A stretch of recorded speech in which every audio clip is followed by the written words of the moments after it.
नहमदुहु व रसूलिल करीम अम्मा बाद अस्सलामु अलैकुम रहमतुल्लाहि व बरकातुहू। आज फ़र्स्ट रमज़ान है।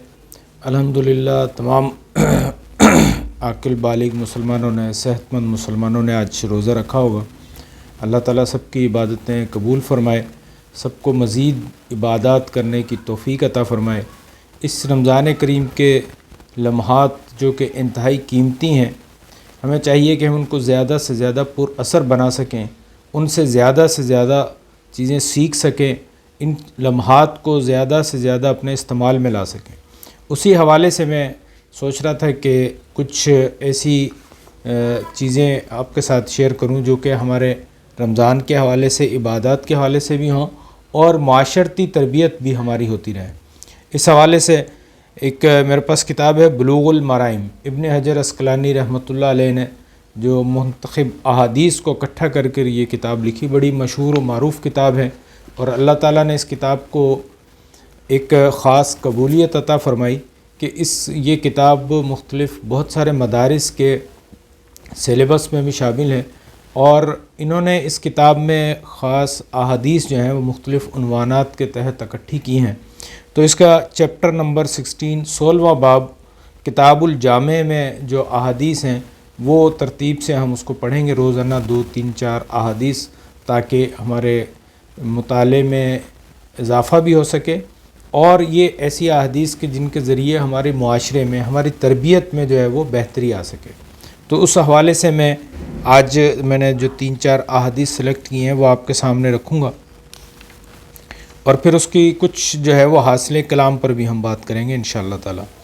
हज़रत इब्न मसूद रज़ी अल्लाह ताला अन्हु बयान करते हैं कि नबी सल्लल्लाहु अलैहि वसल्लम ने फरमाया कि जब तुम 3 हो तो 2 आदमी तीसरे को अलग करके सरगोशी ना करें, तावक्तिया कि वो लोगों के साथ मिलजुल ना जाएं, क्योंकि इस तरह ये चीज़ उसे गमगीन और रंजीदा खातिर कर देती है। ये रवायत बुखारी और मुस्लिम की रवायत है।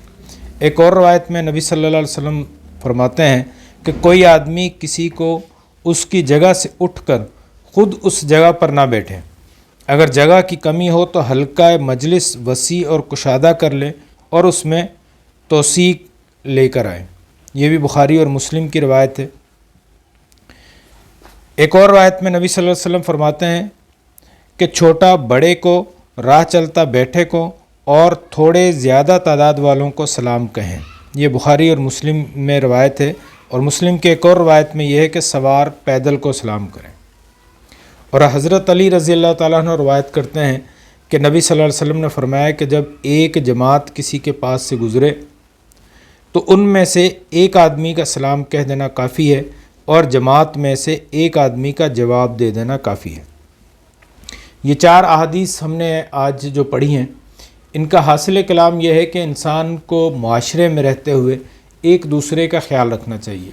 ऐसा ना हो कि हम अनजाने में, बेध्यानी में, बेख्याली में दूसरों के जज्बात को ठेस पहुंचा रहे हों। यानी अब 2-3 अफराद हैं और 2 आपस में सरगोशी करने लगें तो एक जो तीसरा है उसके जज्बात को ठेस पहुँचे। इसलिए बेहतर ये होता है कि आपने अगर कोई ज़रूरी बात भी करनी है तो उस वक्त ना करें जब तक कि वो तीसरा शख्स चला ना जाए या कोई और लोग भी आ जाएं, ताकि उसको महसूस ना हो। इसी तरह से एक हदीस में हमने ये भी पढ़ा कि जो छोटा है वो बड़े को सलाम करे, पैदल जो है वो सवार जो है वो पैदल को सलाम करें। यानी इससे जो है वो एक दूसरे के साथ एक तो ये दुआओं की दरख्वास्त होती चली जाएगी, दुआएं हम सलामती भेजेंगे, और दूसरा इससे कि हमारे ताल्लुकात बेहतर होंगे। बाज़ औक़ात होता है कि किसी के दिल में कोई रंजिश होती है, कोई गुस्सा होता है, तो सलाम करने से, सलाम की बरकत से वो रंजिश, वो गुस्सा भी ख़त्म हो जाता है। और इसके साथ ही जो है वो जब हम सलाम करते हैं तो हमारे ताल्लुकात मज़ीद बेहतर हो जाते हैं। ताल्लुकात में जो है वो हमारे मज़ीद रिफ़्रेश हो जाते हैं, मज़ीद बेहतर हो जाते हैं। और एक और जो चीज़ हमने बड़ी अहम जो आज इस हदीस में पढ़ी वो ये कि अगर कहीं महफ़िल में कोई जगह, कोई नया बंदा आए तो उसको खाली जगह देखकर वहाँ बैठना चाहिए। ऐसा नहीं कि कहीं जो दूसरों को उठाकर जो है ना वो हम बैठ जाएं। हमारे यहाँ अक्सर ऐसा होता है कि हम बच्चों को उठाकर उसकी जगह पर बैठ जाते हैं। कोई गरीब है, कोई छोटा है, कोई नौजवान है तो बुज़ुर्ग आते हैं तो नौजवान को उठाकर वहाँ बैठ जाते हैं। तो इससे एक अच्छा तासुर नहीं जाता। कोशिश करनी चाहिए कि ऐसी जगह हो جب آپ جائیں تو خالی جگہ پر بیٹھیں، اس سے آپ کے تعلقات بڑھیں گے، دوسروں کے دل میں آپ کی عزت پیدا ہوگی۔ تو یہ چند احادیث آج کے حوالے سے تھی کہ ہمیں ایک دوسرے کا خیال رکھنا ہے اور ایک دوسرے کے جذبات کا جو ہے وہ انتہائی شدید اس کا خیال رکھنا ہے تاکہ کسی کے جذبات کو ٹھیس نہ پہنچے۔